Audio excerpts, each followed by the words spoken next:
今天又见到我最爱吃的这个超大手抓饼了啊 ！Hello， 直接来100块钱的，还是以往的操作，直接上手了啊！称一下，这么多，咋的还得加热一下呀？这油一看就是老地沟了，这咋还冒白沫呢？直接小报纸安排上啊，特别熟练的操作，2层小报纸。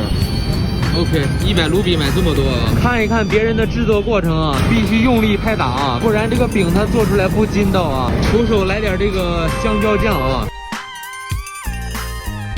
全程最难的操作来了啊！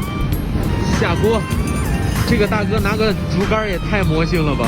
这剩下的这点酱也不浪费啊，擦擦手。哇，真香啊！今天的这个报纸掉色有点严重啊，可以看到这个饼上都已经黑了，但是依然盖不住这个饼的美味。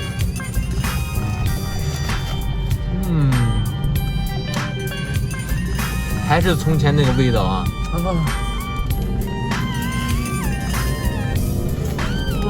有点冰牙，它的香味不是一般人能受得了的。天哪，怎么会有这么好吃的东西